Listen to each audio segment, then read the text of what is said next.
Urusan dunia tuh Allah yang ngatur. Buka kitab hadis Arba'in Nawawiyah di hadis keempat. Allah sudah ceritakan panjang lebar. Waktu kita 40 hari menjadi segumpal. Cek. Jelas ya. 40 hari menjadi segumpal mani. 40 hari selanjutnya menjadi segumpal darah. 40 hari selanjutnya menjadi segumpal daging. Allah perintahkan malaikat mencatat takdir sekaligus, dari rizkinya, dari amal solehnya, akhir hidupnya. Itu semuanya Allah sudah tentukan. Sehingga para ulama ngingetin, kalau urusan dunia Pak Bu jangan terlalu ngoyo. Urusan dunia jangan terlalu ambisius. Yang kita pikirkan itu kalau kita meninggal dunia husnul atau su'ul khotimah, itu yang kita pikirkan. Tapi tetap kitanya juga harus berikhtiar, kita juga harus bekerja, harus berusaha. Jangan pulang acara dari sini Pak, kenapa nggak ke sawah, rezeki dijamin oleh Allah, ditabok nanti sama istrinya. Kerja. Kalau rezeki sudah dijamin oleh Allah, kita nggak mau bekerja, nggak mau usaha. Coba Bapak Ibu itu yang namanya nasi dengan lauknya taruh depan. Kemudian Bapak Ibu nggak usah bergerak. Si anak tanya, Pak Bu kenapa nggak dimakan? Kalau rezeki akan masuk ke mulut saya sendiri. Ditelepon sama si anak rumah sakit jiwa itu. Bapak saya sudah lain kayaknya sama ibu saya. Tetap usaha ikhtiar, cuma jangan mengandalkan daripada usaha ikhtiar tersebut. Jadi tetap kitanya juga harus berusaha. Usaha dan ikhtiar harus seimbang. Bagaimana kita berserah diri kepada Allah, tapi di sisi lain juga kitanya ini berusaha, tidak bergantung dengan usaha. Itu namanya tawakal yang sungguhnya. Maka saya pribadi Pak Bu bersyukur sekali datang ke tempat ini, acara nikahan, mengundang seorang ustadz untuk memberikan nasihat ilmu agama di dalamnya. Sebelumnya ada qiraatul Quran, ada mungkin qosidah. Ini loh acara yang seperti ini yang nanti akan dapat keberkahan dari Allah Subhanahu wa taala. Sehingga orang yang menikah pun akan diberi oleh Allah sesuai apa yang diharapkan, sakinah mawaddah warahmah. Kenapa? Yang punya sakinah mawaddah warahmah itu Bapak Allah, bukan seorang suami, bukan istri, bukan orang tua, bukan ustaz kayak ulama, tapi yang memiliki, yang memberikan itu semua adalah Allah. Maka jangan harap Allah beri itu sakinah mawaddah warahmah kalau kita tidak mau tunduk dan taat kepada Allah. Termasuk nanti kedua mempelai setelah menikah, jangan lupakan Allah.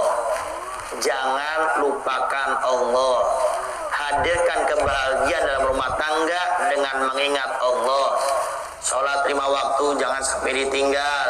Hadir majelis taklim diistiqomahkan. Karena semua yang memiliki kebahagiaan semuanya sekali lagi adalah segala sesuatu Pak Bu boleh hilang, tapi Allah tidak boleh hilang di hati kita. Kalau Allah sudah hilang, jangan harap dapat kebahagiaan. Harta, jabatan, dunia itu bukan sumber kebahagiaan. Kebahagiaan adalah di saat kita selalu ingat kepada Allah. Maka di saat menjadi orang kaya yang dermawan. Di saat menjadi orang miskin yang bersabar, yang taat kepada Allah Subhanahu wa taala. Oleh karenanya Pak Bu, jangan sampai seperti sebagian orang. Saya lihat beberapa acara kayak gini nih Pak Bu. Bahkan kalau saya cerita panggungnya mungkin hampir 5 kali lebih besar daripada ini. 5 kali lebih besar. Sound systemnya di mana-mana. Ratusan bahkan sampai ber-mm mengadakan acara. Tapi ya Allah, mengundang seorang perempuan yang membuka aurat, joget sana, joget sini. Apa yang Anda cari di balik itu? Makanya Pak Bu, saya pernah duduk sama beberapa kubu, sama Pak Lebay itu. Duduk kita majelis, saya ngobrol santai. Saya tanya Pak Lebay, iya Beb, ada apa? Saya mau nanya nih, kira-kira Pak Lebay tahu nggak beberapa kasus perceraian yang terjadi, yang Pak Lebay hadir waktu pernikahannya, kira-kira penyebabnya apa itu perceraian terjadi? Dengarkan Pak Bu, buat pelajaran bagi kita ini. Apa kata Pak Lebay ini? Yang saya tahu Beb, yang cerai-cerai yang saya hadir waktu itu karena acaranya di saat mengadakan acara walimatul arus seperti ini, itu caranya melanggar aturan Allah. Dengarkan Pak Bu, acaranya melanggar aturan Allah, sehingga mungkin Beb menurut saya Allah murka. sehingga rumah tangganya tidak ada sakinah, ketenangan, tidak ada mawaddah, cinta, tidak ada rahmah kasih sayang. Kenapa? Semuanya dicabut oleh Allah. Bagaimana orang itu meminta sakinah wa rahmah yang itu datangnya dari Allah, tapi kitanya tidak mau tunduk kepada Allah. Contoh sederhana, Pak Bu. Bapak Ibu mau melamar kerja di satu perusahaan, tapi datangnya itu dengan kasar, bahasanya kasar, tidak ada etikanya, tidak ada perbuatan-perbuatan baiknya. Kira-kira bosnya nerima enggak? Ditendang, Mbak Bu, gak bakal diterima. Minta pekerjaan, tapi ucapannya, perbuatannya, caranya gak baik, diusir sama si bos. Oleh karenanya Pak Bu, pelajaran buat kita semua, siapapun Bapak Ibu yang punya anak, yang nanti mau ngadakan acara pernikahan atau walimatul khitan atau walimatul tasmiyah, tolong jangan diawali dengan acara-acara yang tidak baik. Saya pribadi ini Pak Bu, kesian banget sama orang yang menikah. Ini gimana sakinah wa rahmah? Allah saja dilawan, Allah saja dia tidak takuti, tapi minta sama Allah. Sedang acaranya nggak baik. Coba Bapak Ibu kita semua berpikir dengan akal sehat kita. Kita minta sama Allah, tapi kita nggak mau tunduk sama Allah. Kita minta sama Allah, tapi kita melanggar Allah. Gimana Allah akan berikan itu semuanya? Sampai kalau kita kiaskan dengan dalam hadis kita pada Arba'in Nawawiyah, di saat Nabi menceritakan ada seorang musafir datang kepada Nabi As'asa Akbar, rambutnya penuh dengan debu, pakaiannya kucel kan penuh dengan debu. Yang doanya musafir ini Pak Bu mustajab. Ada 3 doa kata Nabi yang mustajab, kalau 3 orang ini minta langsung dikabul oleh Allah. Satu, yang pertama, doanya orang berpuasa. Orang berpuasa wajib ataupun sunnah itu doanya mustajab sampai kapan? Sampai dia berbuka, dikabul sama Allah. Makanya orang yang berpuasa di bulan Dzulhijjah nanti habis selesai akhir tasrik mulai 14 itu Anda perbanyak doa karena itu dijamin sama Nabi mustajab. Yang kedua, doanya orang yang didolimi madlum. Jadi kalau kita berbuat dolim sama orang, hati-hati kata Nabi, doanya orang madlum yang terdolim itu mustajab, tidak bakal dipending sama Allah. Yang ketiga adalah doanya seorang musafir. Tapi ini musafir kata Nabi, datang kepada Nabi, ternyata wa mat'amuhu haram, makanannya dari yang haram, wa mashrabuhu haram, minumannya dari yang haram, wa malbasuhu haram, pakaian dari yang haram, wa ghudhiya bil haram, pekerjaan dari yang haram. Fa anna yustajabulah kata Nabi. Bagaimana Allah akan mengabulkan doa orang ini? Sama bisa orang meminta kepada Allah tapi tidak mau tunduk kepada Allah. Tapi alhamdulillah saya pribadi hadir dalam acara ini, acaranya baik. Kita lihat tadi ya, ada MC-nya mendoakan, kemudian ada qiraatul Quran, sekarang ada tausiahnya. Ini yang harus dijaga Bapak Ibu. Ada yang bilang, Beb, di tempat saya mah ini sudah jadi adat, sudah jadi budaya. Mulai kapan Pak Bu adat budaya itu jadi hukum? Hukum kita tuh ada 4, Al-Quran, hadis, ijma, qiyas. Budaya, kebiasaan, silakan Bapak Ibu pertahankan, dilestarikan asal tidak melanggar aturan syariat. Kalau sudah melanggar aturan syariat, jangan diikuti Pak Bu. Yang saya kesiyani itu, kalau ada orang mengadakan acara seperti ini, acaranya tidak baik seperti itu kesian yang menikah. Pasti banyak sesuatu dalam rumah tangganya, pasti saya pastikan. Kenapa? Karena melanggar Allah, nggak bakal dikasih itu. Maka ini pelajaran buat semuanya, kita semuanya masih punya anak. Nanti kalau adakan acara, pengen berkah, pengen rumah tangga anak kita ini sakinah wa rahmah, tolong caranya yang baik. Imam Sufyan Ats-Tsauri mengatakan, orang yang punya niat baik tapi caranya tidak baik itu seperti orang mencuci baju najis pakai air kencing. Baju saya najis nih, anggap saja kena kencingnya kucing. Tapi saya hilangkannya itu dengan apa? Dengan air kencing. Maka bukan hilang itu najis, malah makin banyak. Niatnya baik, tasyakuran, walimatul arus, walimatul khitan, tapi caranya nggak baik, nggak bakal diberikan kebaikan oleh Allah Subhanahu wa Ta'ala. Oleh karenanya, mari kita biasakan kalau kita mengadakan acara-acara, diskusilah sama ustadz kayak ulama. Saya Pak Bu, saya ingin buat martabak telur nih. Saya ingin buat martabak telur, tapi saya datangnya ke tukang tambal ban. Saya ingin buat martabak telur, datangnya ke tukang tambal ban. Kira-kira martabak telur saya jadi atau jadi tambal ban?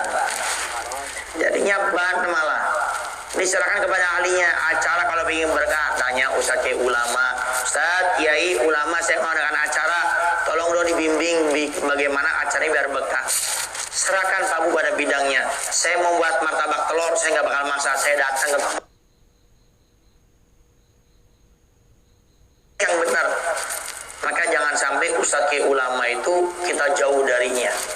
Karena tanda-tanda keberkahan akan dicabut oleh Allah kalau kita jauh dari ustadz kiai dan ulama. Semoga dengan acara yang penuh dengan keberkahan ini Allah berikan kepada kedua mempelai rumah tangga yang sakinah wa warahmah insyaallah. Amin. Amin ya rabbal alamin.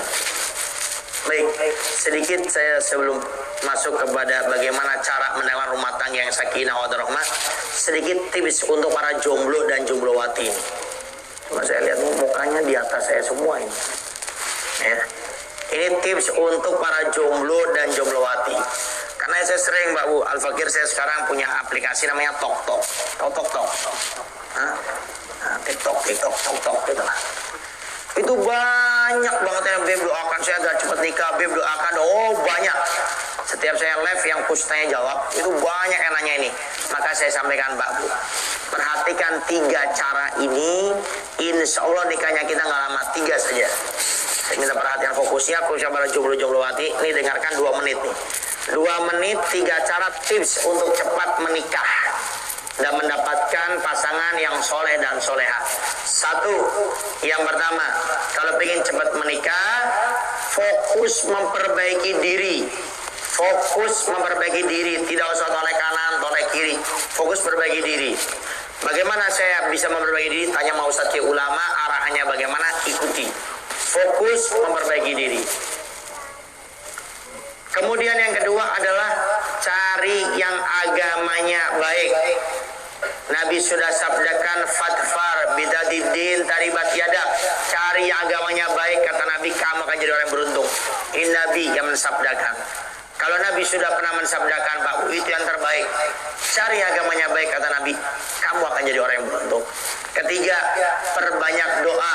Minta sama Allah, serius, usaha sudah, ikhtiar sudah, doa, minta sama Allah yang serius. Ya Allah, hamba ingin menikah, ya Allah, berikan kepada hamba pasangan yang soleh dan soleha.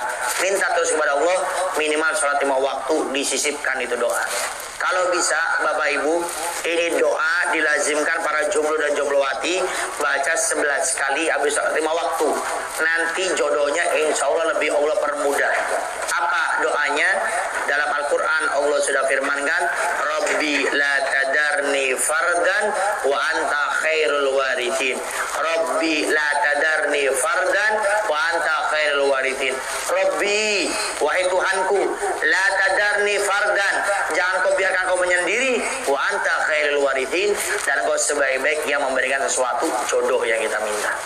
Itu baca 11 kali bersama waktu, insya Allah kita akan lebih mudah didekatkan jodohnya. Itu 3, perhatikan, fokus memperbaiki diri, jangan banyak pilih-pilih, cari agamanya baik, kemudian doanya diistiqomahkan, insya Allah cepat menikah. Ada yang tanya, Ustadz, saya pengen cari agamanya baik, tapi kenapa sih kok perempuan-perempuan yang soleha itu cuma pengen sama laki-laki yang soleh, saya yang kurang soleh kok nggak mau? Jodoh itu cerminan diri kita. Perempuan yang soleha merindukan laki-laki yang soleh, begitu juga laki-laki yang soleh merindukan perempuan yang soleha. Sehingga di poin pertama Al-Fakir ingatkan, fokus memperbaiki diri.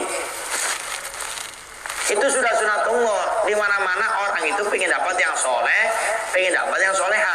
Sehingga jangan pernah menyalahkan orang, kita fokus saja. Saya ucapannya kurang baik, bagaimana biar ucapannya baik. Saya perbuatannya kurang baik, bagaimana perbuatan biar baik. Saya sikap karakternya kurang baik, bagaimana agar saya lebih baik. Fokus itu aja. Kemudian fokus cari agamanya baik dan berbanyak doa, selesai. Simpel, Mbak. Orang yang bilang, kok jodohnya kayak susah ya? Bukan susah, Anda banyak pilih-pilih. Standarnya turunkan dikit. Jangan terlalu tinggi, cari yang cantik, yang tinggi, yang putih, yang kaya, yang. Kitanya nggak pernah ngaca. Nanti orang bilang pala lu peang. Minta yang cantik, yang tinggi lah. Intinya jalan kadarnya. Agamanya nggak baik, muka pas-pasan, kemudian minta yang spesial seperti itu. Tidak apa-apa punya cita-cita pengen yang spesial, tapi ya kitanya juga harus mawas di diri. Nah, Itu 3 pesan Al-Fakir kepada para jomblo dan jomblowati. Silakan diamalkan. Saya yakin nggak lama insya Allah cepat menikah. Para hadirin wal hadirat yang dimuliakan oleh Allah Subhanahu wa taala. Kemudian di dalam menggapai rumah tangga sakinah wa warahmah itu Pak Bu pasti ada caranya. Nggak mungkin tanpa ada cara ujuk-ujuk bisa dapat rumah tangga sakinah wa warahmah. Oleh karenanya tolong ini didengar. Sebelumnya saya mau absen dulu nih. Yang nikah siapa namanya tadi? Kang Dea. Kang Dea mana?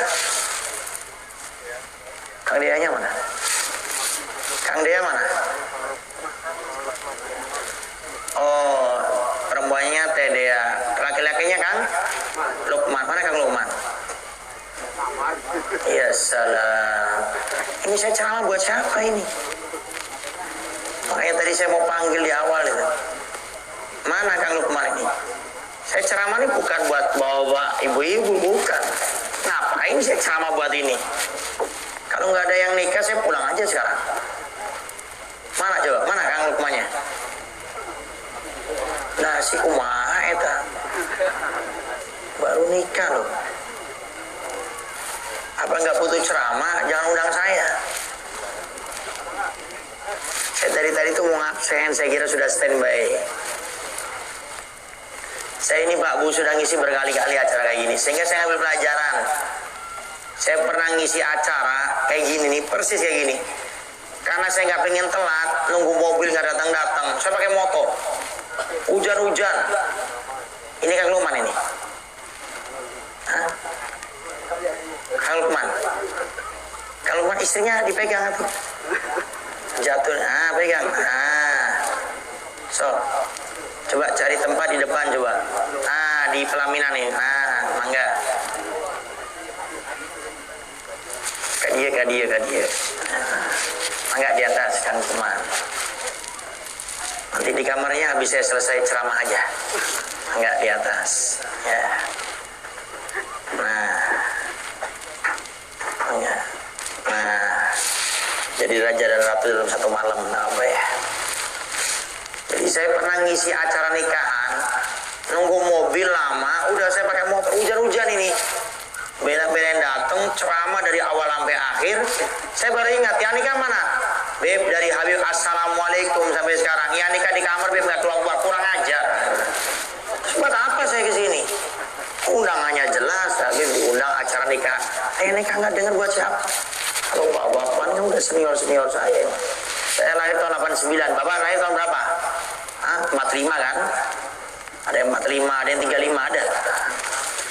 Saya lahir tahun 89, masa ngajarin yang senior-senior saya ini ya? Sehingga saya datang ke sini nih untuk yang nikah ya.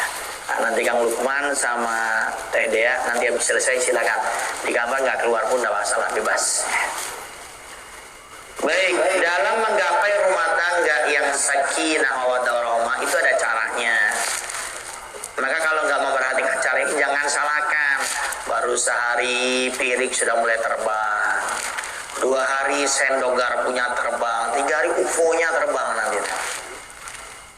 Maka di sini harus diperhatikan bagaimana cara mendapat rumah tangga yang sakinah wa warahmah. Bapak lihat, rumah itu berdiri apa karena semennya saja, apa karena pasirnya saja, atau karena airnya saja. Itu bangunan kuat Pak Bu, bertinggi kokoh seperti itu karena mereka bersatu. Sama kalau suaminya ego, istrinya perasaan, nggak bakal rumah tangga sakinah wa warahmah. Maka poin yang pertama, ada 3 poin yang Bang Al-Fakir sampaikan untuk mendapatkan rumah tangga yang sakinah wa warahmah. Yang pertama, kalau ingin rumah tangga sakinah wa warahmah itu adalah yang pertama fokus dengan kewajibannya masing-masing. Fokus. Tidak usah Anda menuntut hak kepada pasangan. Yakinlah hak itu Allah yang ngasih nanti. Fokus melaksanakan kewajiban masing-masing. Suami fokus dengan kewajibannya. Istri fokus dengan kewajibannya. Karena terkadang Pak Bu, tidak sedikit, banyak saya katakan, ada suami istri nikah, suami nggak tahu kewajibannya apa, dikira cuma cari duit. Sehingga nggak heran ada seorang suami, istrinya itu nyapu ngepel depan rumah nggak pakai kerudung. Ini ada suami kayak gitu. Jadi dia nggak takut nanti di akhir dia jadi jayus, diseret sama istrinya ke neraka. Kenapa? Karena seorang suami ini taunya cuma cari duit. Dia nggak tahu padahal ada kewajiban saya mencari uang memberikan pendidikan agama. Sehingga Al-Bagir saya ingatkan para jomblo dan jomblowati, Anda kalau ingin nikah jangan cuma fokus cari duit. Untuk resepsi ini nggak wajib ini, kayak gini ini cuma sunat tasyakuran saja. Yang paling penting Anda menikah, para jomblo, nanti kalau menikah Anda harus kewajiban saya apa?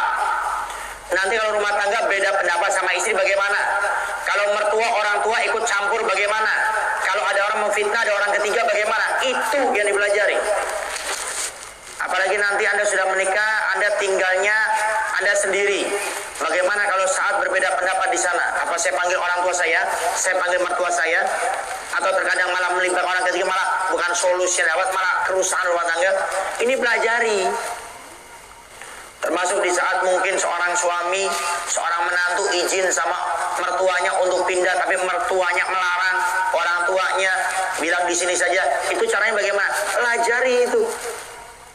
Para jomblo dan jomblowati khususnya, itu semua ada ilmunya.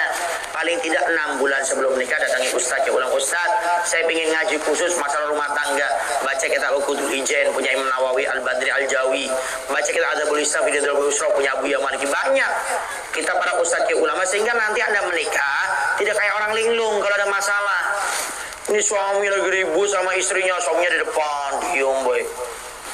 Ada yang istri ribut sama suami di kamar nangis saja. Ada gitu-gitu tuh. Karena nggak belajar ilmu agamanya, fokus. Saya sebagai seorang suami kewajibannya apa? Saya sebagai seorang istri kewajibannya apa? Kayak tadi nih, saya sebelum datang di sini saya live di Tok itu. Ada yang tanya, Ustadz bagaimana Ustadz? Saya kerja di luar negeri, tapi suami saya itu menyuruh saya untuk pulang. Kira-kira bagaimana Ustadz? Sedangkan saya ini cari uang untuk orang tua saya, cari uang untuk adik saya. Bagaimana Ustadz? Ini kan problem yang simpel sebetulnya. Kalau belajar ilmu agama. Tapi kalau nggak belajar ilmu agama kebingungan. Ustadz, tapi orang tua saya, adik saya. Anda para istri, kalau sudah menikah, harga mati suami itu nomor 1. Orang tua yang mengandung Anda, yang melahirkan Anda, memberikan susu Anda 2 tahun, ayah Anda memberikan nafkah selama hidup Anda, itu di nomor 2 kan dalam agama. Apalagi cuma urusan masalah bisnis, cuma urusan pekerjaan. Nah yang sepele-sepele ini kan sudah ada ilmunya, cuma karena nggak belajar, nggak ada persiapan, bingung, ijtihad masing-masing rumah tangga. Suami, dengan pendapatnya, istri dengan pendapatnya. Saya bilang seperti ini, Pak Bu, kenapa? Al-Fakir saya waktu tinggal di Cirebon, di Buya Yahya, di Al-Baja Pusat Sendang Sumber Cirebon itu, paling nggak ada 2 rumah tangga datang ke rumah saya, orang berbeda, masalahnya sama, di waktu yang berbeda. Aduh, suaminya nangis, istrinya nangis, orang tuanya nangis, mertuanya nangis. Saya tanya, ada apa kok ke rumah saya nangis? Gini, Beb, saya kemarin ribut sama istri saya tidak bisa menguasai emosi. Saya bilang, kamu saya ceraikan. Akhirnya saya bingung, Beb, sekarang. Kira-kira bagaimana, Beb, kalau sudah kayak gini jatuh cerai enggak? Ini problemnya. Karena nggak belajar ilmu agama, bagaimana kalau sudah terjadi debat yang agak keras, suami itu bagaimana? Apa terus dihadapin istrinya, terus adu argumen? Kan semua ada ilmunya. Cuma karena suaminya nggak belajar ilmu agama, istrinya tidak belajar ilmu agama, hadir acara, ngadakan acara resepsi nggak ngundang seorang ustadz, setelah dia menikah nggak istiqomah hadir majelis tadi, ya tinggal tunggu aja, rumah tangganya nggak selamat seperti yang namanya menanam jagung, hanya sebentar. Oleh karenanya, di sini Al-Fakir ingin menekankan bagi para suami khususnya yang baru menikah dan para istri, Anda harus tahu kewajiban saya apa. Biar nanti berumah tangga itu terarah, tidak asal-asalan. Kenapa saya bilang seperti ini, Pak Bu? Laki-laki itu punya ego tersendiri. Perempuan itu pakainya perasaan. Sehingga di sini kedua belah pihak harus sama-sama menyadari. Suami punya ego sendiri, istri punya perasaan sendiri. Nah, ini bagaimana cara menghadapi ini? Karena ada ilmunya yang harus dipelajari. Para hadirin wal hadirat yang dimuliakan oleh Allah Subhanahu wa taala. Yang pertama, kewajiban seorang suami mencari nafkah. Sehingga Anda para suami jangan sampai Anda berleha-leha di rumah nggak mau cari duit haram hukumnya. Ada katanya seorang suami yang nggak kerja di rumah cuma ngabisin kopi, gula, sama teh, sambil ngebul. kerjaan tuh uangnya istri habis. Kalau ada suami seperti ini, Anda ingatkan. Kalau nggak bisa ingatkan, sudahlah. Anda nggak usah lama-lama hidup sama laki-laki yang model kayak gini. Anda para suami wajib mencari nafkah. Ada lagi model suami akhir zaman ini. Beb, saya mau cari nafkah yang sesuai dengan karakter saya. Kalau ada, alhamdulillah. Kalau nggak ada, kerja apapun yang penting halal. Imam Ali bin Abi Thalib, menantunya Rasulullah, dijuluki tempat kotaknya pintunya ilmu anak Madinatul Ilm wa Ali babua. Saya Rasulullah, kotanya ilmu. Ali, ini Nabi yang mensabdakan. Ali adalah pintunya ilmu, alimnya luar biasa. Tapi di saat pulang ke rumah bertemu dengan istrinya Sayyidah Fatimah, wahai suamiku Ali, kita sudah 2 hari 2 malam nggak makan. Apa Imam Ali cemberut? Suruh istrinya sabar-sabar? Enggak. Keluar rumah langsung menjadi kuli. Imam Ali menantunya Rasulullah jadi kuli. Ketemu sama orang yang punya kebun korma. Imam Ali bilang, wahai hamba Allah, mau tidak kamu kerjakan saya untuk menurunkan buah-buah korma ini, nanti kamu kasih saya gaji. Oh ya baik, silakan. Imam Ali kerja jadi kuli ini kalau bahasa sekarang ini. Kenapa Imam Ali tidak mau jadi kuli? Karena halal. Sehingga Imam Ali bin Abi Thalib tidak malu sama sekali. Suami model sekarang ini kadang-kadang kerja jadi tukang becak, nggak mau kerja jadi kuli, nggak mau. Alasannya apa? Gengsi. Lebih baik Anda rendah di mata manusia, tapi Anda mulia di hadapan Allah. Lebih baik kita hina di dunia, tapi mulia di akhirat dengan surga. Itu yang harusnya diingat kepada para suami ini, model soal macam-macam ini sekarang. Unjuk mau yang sesuai stylenya. Saya ini kan S5, saya ini S17. Karepmu S berapa? Kamu sudah nikah, kewajiban cari nafkah. Di zaman Nabi, Pak Bu, ada sahabat perempuan ngadep kepada Rasulullah. Wahai Rasulullah, suami saya sudah 4 bulan tidak memberi saya nafkah. Apa yang harus saya lakukan, wahai Rasul? Kata Rasul, engkau pilih di antara 2 hal. 1, kamu minta cerai kepadanya karena dia sudah tidak memberikan hakmu selama 4 bulan. Makanya Pak Nabi biasanya yang menikahkan itu ada sigo taklik. Biasanya setelah qabil itu, saya Fulan bin Fulan, kalau selama 4 bulan tidak memberikan nafkah kepada istri saya Fulana binti Fulan, akan jatuh talak 1. Itu sudah jelas. Sehingga Anda para suami kerja, sehingga boleh untuk minta cerai, kata Nabi. Atau yang kedua, kata Nabi, kamu bersabar, kemudian kamu bantu suamimu untuk bekerja, maka Allah akan berikan kamu surga. Kamu milih yang mana, wahai Rasul? Saya pilih yang kedua. Saya bersabar, saya bantu suami saya agar di akhirat saya masuk surga. Ini ceritanya suaminya sudah berusaha bekerja. Bukan suami yang cuma di rumah 4 bulan nggak kerja. Tendang kalau halal suami gitu. Ini suami sudah berusaha kerja, nggak ayah duitnya, nggak dapet dia. Ini ada suami ngebul di rumah, kerjaan tuh ngebul. Setiap pagi malam kopi, mesennya kayak di warung lagi. Kopi, dikira istri mau membantu, Itu yang pertama, wajib mencari nafkah. Kemudian yang kedua, kewajiban suami itu apa? Memberikan pendidikan agama, membawa istrinya ke majelis taklim. Sampai saya pernah dengar guru kita Buya bilang gini, para suami, kamu kalau mau menikah nanti jangan berani-berani nikah kalau belum paham tentang ilmu haid. Saya nggak tahu nih, Kang ini paham ilmu haid enggak nih? Jangan kamu berani nikah kalau belum paham ilmu haid. Kenapa? Kalau istri kamu tanya masalah haid, kamu bisa jawab enggak nanti? Bang, ini darahnya ini bang darahnya kok ini berhenti kok keluar lagi bang, ini head apa istihadah bang? Soalnya keringetan nanti. Siapa ini? Makanya aneh bin ajaib kalau ada seorang suami melarang istrinya ke majelis taklim. Aneh bin ajaib, suaminya tidak membawa istrinya ke majelis taklim, pada dirinya tidak paham masalah agama. Ini aneh sudah. Maka pesan saya kepada yang menikah, tolong jangan sampai tidak hadir majelis taklim minimal seminggu sekali sudah. Cari majelis taklim dimanapun kita berada, atau datangi ustadz ulama, minta belajar ilmu agama dengannya. Memberikan pendidikan agama. Kalau ada istrinya tidak baik, istrinya membuka aurat, istri istrinya akhlak perangainya tidak baik, suaminya diem, walaupun suaminya mati dalam Ka'bah tetap masuk neraka pada akhirnya. Nabi sudah jelaskan dayus, kata Nabi, dayus seorang suami yang tidak peduli kepada kejelekan istrinya. Istri yang buka aurat dibiarkan, istri yang ngomongin orang dibiarkan, istrinya nggak sholat dibiarkan. Sehebat apapun Anda para suami dengan Anda punya pahala, pahala Anda setinggi langit, sebesar gunung, sebanyak bumi yang ada di lautan, tetap Anda walaupun meninggalnya di dalam Ka'bah masuk neraka nanti pada akhirnya, kata Nabi. Maka Anda yang sudah menikah, ingat istri Anda itu amanah dari Allah. Jaga baik-baik. Anda punya tanggung jawab lebih memberikan pendidikan agama. Pahamkan Anda punya istri, kita punya istri agama. Kalau nggak mampu, bawa ke majelis taklim. Itu kewajiban suami, memberikan paling tidak nafkah, kemudian juga memberikan pendidikan agama, menjadi uswah, contoh yang baik untuk istri dan nanti kelak anak-anaknya. Kemudian kalau istri apa Ustadz? Kewajibannya satu, taat sama suami, titik. Taat sama suami, ngurus suami sampai orang tuanya istri, itu nomor 2 dalam agama.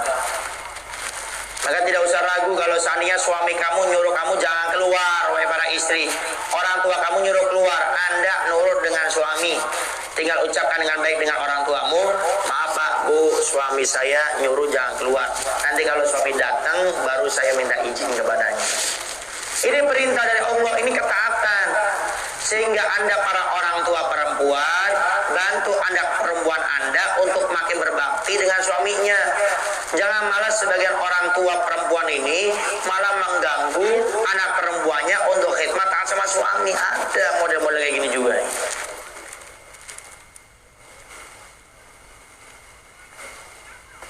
Maka istri, Anda kewajiban nomor 1 taat sama suami. Apapun yang diperintahkan suami selama tidak melanggar aturan syariat, Anda ikuti. Jadikan nomor 1, sama seperti pertanyaan tadi. Ada seorang perempuan, dia kerja jadi TKW di luar negeri sana. Kemudian disuruh suaminya pulang, masih mikir-mikir. Bahkan saya khawatirkan yang bertanya ini waktu itu dia nggak izin sama suaminya. Kalau ada, kata Nabi, seorang istri keluar rumah nggak izin sama suaminya, dilaknat oleh Allah malaikat-malaikatnya. Kalau meninggal, 10 khotimah di luar itu meninggalnya. Jangan main-main wahai para istri dengan suamimu. Bayangkan orang tua yang Nabi waktu ditanya ummuka thumma ummuka thumma ummuka diulang 3 kali, baru yang keempat abuka. Itu setelah Anda menikah wahai para perempuan dengan seorang suami, seorang laki-laki, itu otomatis Allah balik itu yang namanya orang tua nomor 2, yang pertama adalah suami. Itu cukup dalil begitu besarnya derajat seorang suami di hadapan istrinya. Dalam kitab Uqudul Jen dijelaskan, di saat sahabat Mu'ad bin Jabal sedang melakukan perjalanan di negara Syam, di kota Syam. Itu sahabat Mu'ad bin Jabal melihat orang-orang Syam itu menyembah tunduk dengan pendeta-pendetanya. Sahabat Mu'ad bin Jabal berkata, demi Allah, kami lebih pantas untuk tunduk sujud dengan Nabi Muhammad SAW. Sehingga di saat pulang ke Madinah, sahabat Mu'ad bin Jabal ini, Pak, Bu mau sujud kepada Nabi, ditahan sama Nabi, ada apa? Kenapa engkau sujud denganku? Lalu sahabat Mu'ad bin Jabal cerita, wahai Rasulullah, saya beberapa saat di Syam, saya lihat penduduk Syam itu sujud dengan para pendeta-pendetanya. Engkau lebih pantas wahai Rasulullah, kami sujud denganmu. Camkan Pak, Bu, wahai para istri khususnya, dengar apa yang Nabi sabdakan. Demi Allah, kalau seandainya Allah perintahkan saya untuk manusia boleh sujud dengan manusia yang lainnya, aku perintah para istri untuk sujud dengan suaminya, kata Nabi. Sebegitu hebatnya derajat seorang suami di hadapan istrinya, sampai kalau Allah perintahkan saya untuk izinkan saya perintah seorang istri untuk sujud dengan suaminya. Mau kurang dari apa lagi? Maka betul-betul harus diperhatikan tentang masalah yang seperti ini. Sampai dalam kitab tersebut Pak Bu diceritakan, ada seorang suami mau keluar dari rumahnya, dia pesan sama istrinya, wahai istriku, jangan keluar rumah ya sampai aku datang. Baik Bang, berangkat. Tiba-tiba Pak Bu, di saat suaminya sudah keluar, datang satu orang laki-laki, wahai perempuan, ayah kamu sakit keras. Baik, terima kasih. Pergi ini laki-laki. Gak lama datang lagi, wahai perempuan, ayah kamu sakaratul maut, sudah mau meninggal dunia. Iya, terima kasih. Gak lama datang lagi, perempuan, ayah kamu sudah meninggal dunia. Ini mau dikubur.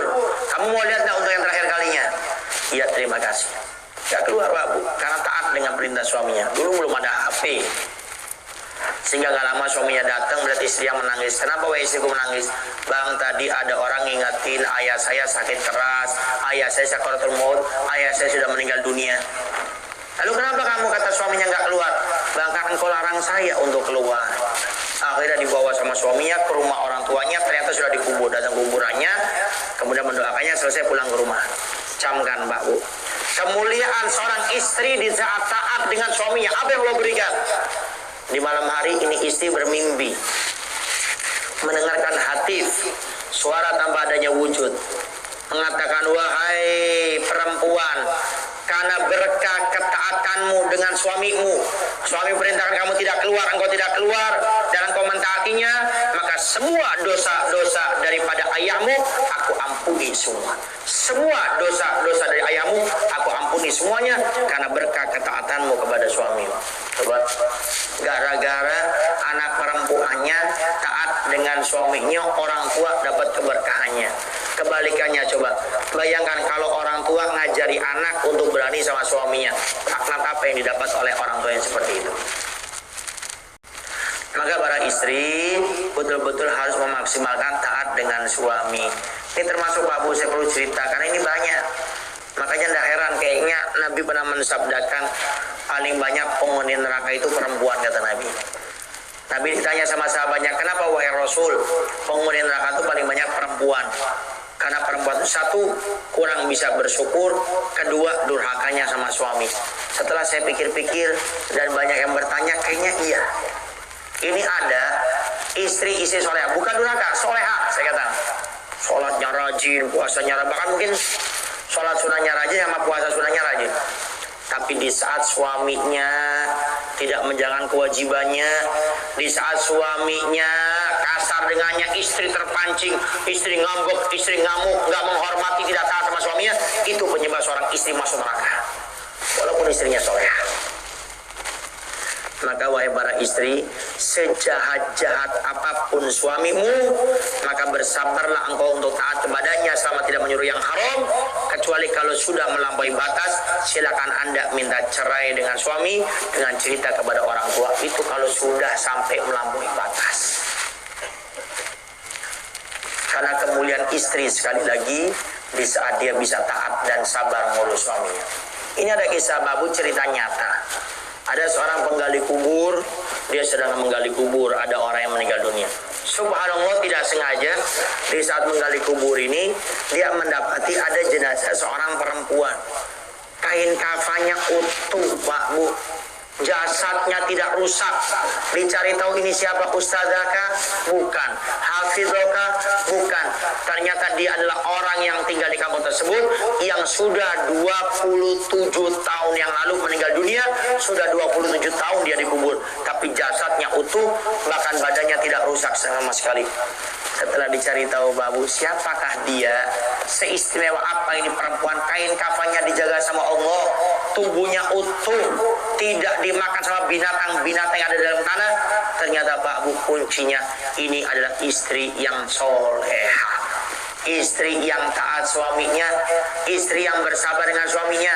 Dikisahkan ini perempuan Pak Bu punya suami yang semua kejelekan suami ada pada dalam diri suaminya dia.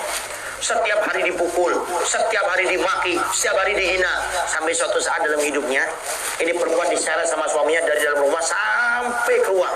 Sampai warga sudah gak kuat. Warga datang, ditangkap, ini suaminya udah mau dipukul sama warga.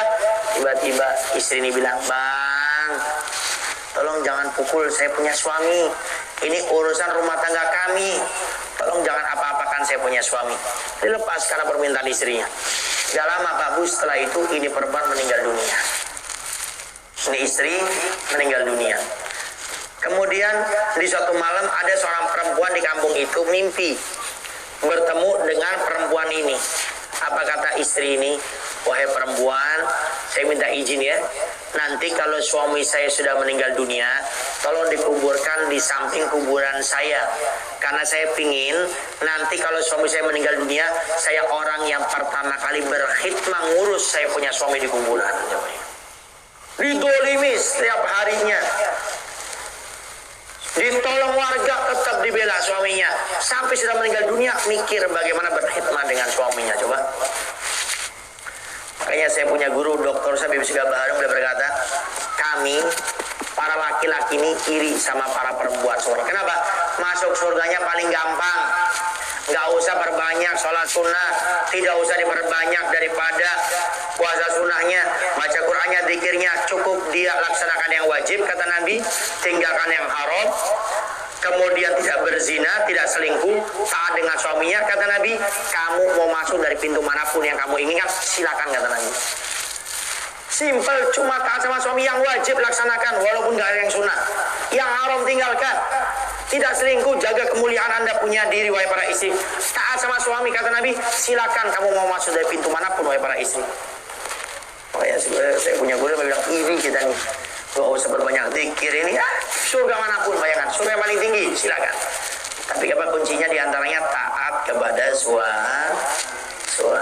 Dan itu tentunya harus didasari dengan kepengetahuan ilmu agama. Baik, itu kewajiban istri dan suami. Ustadz, bagaimana kalau pasangan hidup saya tidak memberikan hak saya? Bolehkah saya nuntut? Anda boleh menuntut, tapi dengan bahasa yang halus, cari waktu yang tepat. Cuma kalau bisa, Anda nggak usah nuntut. Wahai para suami atau para istri, di saat istri Anda tidak memberikan hak Anda, suami tidak memberikan hak Anda, fokus laksanakan kewajiban, maka insya Allah pasangan Anda akan terkesipu. Ya Allah, saya ini nggak baik sama dia, kok dia baik sama saya. Ya Allah, saya tidak memberikan haknya, kok dia tetap menjalankan kewajibannya. Maka itu kunci yang diajarkan sama Nabi untuk menundukkan daripada manusia. Apa itu caranya? Dengan kita tetap berbuat baik kepadanya walaupun dia tidak baik dengan kita. Para hadirin wal hadirat yang dimuliakan oleh Allah Subhanahu wa taala. Kemudian yang kedua, untuk mendapatkan rumah tangga yang sakinah mawaddah warahmah, yang kedua caranya adalah tidak ada tuntut menuntut. Dalam rumah tangga Bapak Ibu tidak ada tuntut menuntut. Hei para suami yang baru menikah, hei para istri yang baru menikah, suami kamu itu bukan malaikat yang tidak punya hawa nafsu. Suami kamu ini manusia biasa. Hei para suami yang baru menikah, istri Anda itu bukan bidadari yang tidak punya kekurangan. Jangan pandang suamimu sebagai malaikat, jangan pandang istrimu sebagai bidadari. Selesai. Dia manusia seutuhnya yang punya kekurangan, sehingga hadirnya engkau, wahai para suami, dalam hidup istrimu itu untuk menyempurnakan kekurangannya, bukan untuk menghinanya, bukan untuk menjatuhkannya. Anda, wahai para istri, hadir dalam kehidupan Anda punya suami untuk menyempurnakannya, bukan untuk mengejeknya, mengoloknya. Oh, saya nyesel ya saya nikah sama ini, saya nyesel ya nikah sama ini. Tidak ada tuntut menuntut. Yang ada dalam rumah tangga saling menyempurnakan kekurangan. Contoh. Dan indah rumah tangga kalau tidak ada tuntut menuntut, kebahagiaan yang ada. Seorang istri biasanya kalau baru nikah itu dia ini pengen nyenengin suami. Yang simpel, masak. Karena istrinya belum bisa masak, cuma pengen nyenengin suami, habis sholat subuh langsung cari di Google sayur asam paling enak dunia akhirat. Kemudian ke pasar beli semua perlengkapannya, dibuat. Suami mau kerja, suami mau keluar rumah, istri bilang, bang silakan bang sayur asam. Seneng suami, mana baru nikah dimasakin sama istrinya. Akhirnya setelah itu dicoba sama sang suami. Setelah dicoba, tiba-tiba mukanya suami ini ekspresinya mukanya berubah. Kenapa bang? Gak enak, kurang ini kurang. Istimewa. Alhamdulillah. Suami berangkat kerja, istri liatin itu sayur asem. Perasaan sayur asem ini saya baru praktek. Suami jadi percobaan. Kalau bilang istimewa, dicoba penasaran. Ternyata baru sadar sayur asemnya lupa tidak dikasih garam. Jadi berubah, namanya sayur asem. Bukan sayur asem, asrep. Nggak ayah garamnya. Akhirnya istri kecewa, nangis, bingung. Kenapa suami bilang ini istimewa? Takut suami marah, takut suami kecewa. Setelah suaminya pulang ke rumah, dipeluk gitu, suami dipukul sama istrinya. Bang, kan itu sayur asem, kan saya lupa tidak dikasih garam. Namanya sayur asrep, kenapa dibilang istimewa? Lihat, suami yang tidak menuntut kekurangan istrinya, tapi menyempurnakannya. Duduk. Bentar, wahai istriku. Saya suamimu punya uang. Saya bisa makan sayur asem yang paling enak dimanapun, tapi dengar wahai istriku, sayur asem ini menjadi enak bukan karena komposisinya, bukan karena bumbunya. Sungguh sayur asem ini enak. Kenapa? Karena saya di saat makan sayur asem ini, saya lihat wajahmu di hadapanku, saya lihat senyummu di hadapan wajahku, sehingga semua rasa hilang diangkat. Suami menyempurnakan kekurangan istrinya. Apa yang dari kebahagiaan? Akhirnya istri bilang, bang, yang saya tahu malaikat letaknya di surga, tapi mulai saat ini saya mulai yakin ada malaikat yang Allah ciptakan untuk menemani hidupku. Suami tanya, siapa itu wahai istriku? Laki-laki yang ada di hadapanku. Maka kebahagiaan, keindahan, karena tidak tentu menuntut. Begitu juga di saat suami kerja, gajian yang pertama mau dikasih sama istri, subhanallah uangnya hilang di tengah jalan. Akhirnya pulang ke rumah bingung, istri saya marah gak ya? Ternyata suami bilang, wahai istriku, saya minta maaf ya, gaji pertama saya ini hilang di tengah jalan. Bang, saya ini menikah dengan kamu bukan untuk menjadikan dirimu mesin mencari uang, tapi saya nikah dengan kamu, saya berhusnuzon kepada Allah, kamu bisa mendidik saya dengan baik, kamu bisa mengantar saya ke surganya Allah Subhanahu wa taala. Tidak dituntut, disempurnakan. Suami pun akhirnya bahagia, senang. Suami bilang, wahai istriku, yang saya tahu ini bidadari itu letaknya di surga. Mulai hari ini saya mulai yakin ada bidadari yang tidak bersayap menemani hidupku. Siapa itu? Tanya istrinya. Suami menjawab, perempuan yang ada di hadapanku. Indah, bahagia rumah tangga, tidak tuntut menuntut. Jangan bilang, beb itu khoyali. Praktekkan. Jangan bilang nggak mungkin. Ilmu itu babu didengar itu untuk dipraktekkan, bukan cuma untuk didengar, direnungi. Praktekkan. Bisa kita mendapati pasangan kita punya kekurangan, wajib kita untuk menyempurnakannya. Termasuk mama punya agak sensitif sedikit. Di saat pasangan kita kurang senang sama orang tua kita, kita bawa istri ke rumah orang tua kita, cemberut, diem, gak bantu di dapur. Atau kebalikannya, suami kita bawa ke rumah orang tua kita di kamar aja, gak mau keluar, gak mau nimbrung, gak mau ngobrol. Nah, di saat ini ingat kaidahnya, tidak ada tuntut menuntut. Ingat ini kaidahnya, nanti dikiaskan, disamakan. Anda para istri, Anda para suami, di saat mendapati pasangan Anda kurang baik dengan orang tuamu, jangan engkau maki-maki pasanganmu. Bang, istriku, ini orang tua saya, orang tua kamu. Kenapa kamu seperti ini? Maki jadi nanti. Sehingga bagaimana? Kalau kita punya pasangan sama orang tua kita kurang suka, maka Anda makin berbakti kepada orang tuanya dia, bukan orang tuanya dia. Contoh, kita para suami mau ke rumah orang tua istri. Pas mau berangkat, suami bilang, Dek, mau kemana ini? Mau ke rumah orang tua saya, Bang. Dek, masa ke rumah orang tuamu tidak bawa apa-apa? Terus gimana, Bang? Ya bawalah jeruk 1 kilo 2 kilo. Oh gitu, Bang ya? Iya. Beli aja. Istri merasa terkesima, ya Allah, suami saya perhatian dengan orang tua saya, padahal saya tidak perhatian dengan orang tuanya. Akhirnya setelah sampai di sana, Dek, ini yang ngasih jeruk kamu saja, biar orang tua kamu juga makin senang dengan kamu dibantu. Malah akhirnya istri makin terkesima. Besoknya bulan depan giliran ke rumah orang tua kita. Pas mau berangkat, istri tanya, Bang, mau kemana? Ke rumah orang tua saya. Kemarin ke rumah orang tua saya bulan kemarin beli jeruk. Masa ke rumah orang tua kamu nggak beli jeruk? Mulai kena kita punya pasangan. Kemudian di saat sampai sana, Dek, pengen nggak nyanyi Bang? Pengen dong. Tolong ini jeruk kasihkan ya kepada orang tuaku. Dikasihkan, akhirnya mulai terjalin kebaikan di saat kita selalu berusaha tidak tuntut menuntut, tapi saling mengisi kekurangan. Makanya kata para ulama, ajari pasanganmu untuk makin baik dengan orang tuanya, maka dia akan makin baik dengan orang tuamu. Itu kaidah sederhana. Ajari pasanganmu untuk makin dekat dengan orang tuamu, maka dia akan makin dekat dengan orang tuamu. Jelas ya? Tidak ada tuntut menuntut. Khususnya baru menikah, nanti setelah seminggu sudah mulai tahu suaminya punya kekurangan ini, istrinya punya kekurangan ini. Nah, di satu praktekan nih poin nomor 2, tidak ada tuntut menuntut, tapi yang ada saling mengisi kekurangan. Yang terakhir, Yang ketiga, agar mendapatkan rumah tangga sakinah wa rahmah harus belajar ilmu agama. Gimana mau dapat sakinah wa rahmah, ilmu agamanya nggak dipelajari? Istiqomah hadir majelis taklim, ya. Kalau saya baru menikah, tolong didengar baik-baik. Nanti setelah menikah saat ini, kalau majelis taklim minimal seminggu sekali. Datangnya di sini ada musola, mungkin ada masjid, ada ustadz ulama belajar. Kalau memang nggak ada, belajar khusus. Hanya ustaz, saya ingin belajar ilmu rumah tangga. Kan dalam rumah tangga itu Pak Bu, jangan dibayangkan enaknya saja. Jangan bayangkan nggak enaknya saya sedang-sedang, tapi pasti ada masalahnya.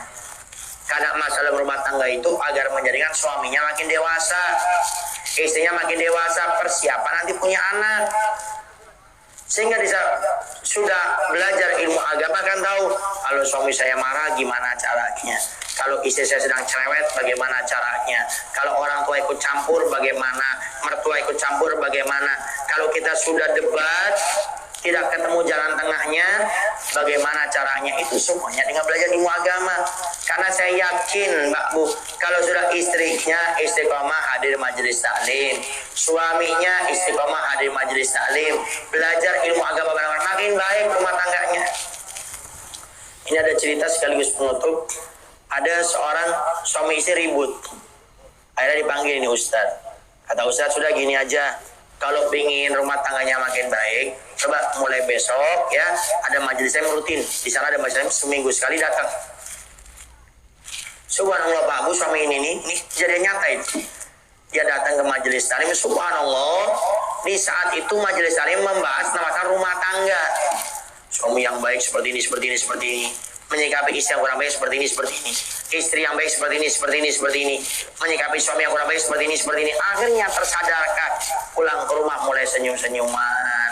Mulai ngobrol lagi. Kuncinya apa? Ternyata belajar ilmu agama. Maka Anda para suami jangan sibuk mencari duit saja. Tapi belajar ilmu agama. Anda para istri jangan sibuk main HP saja dan di dapur saja. Tapi sibuklah ajak suami untuk belajar ilmu agama. Maka pesan saya, jangan salahkan rumah tangga berantakan kalau kita tidak mau menyempatkan belajar ilmu agama.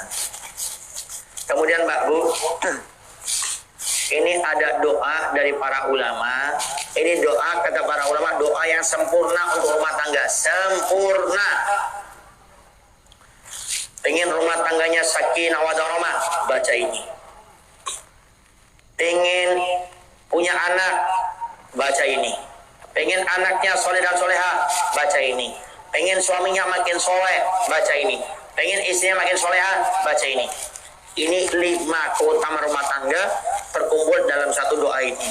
Doa ini sudah sering Mbak Bu, tinggal di istiqomahkan aja. Baca ini 11 kali habis sholat 5 waktu. Apa itu yang dibaca?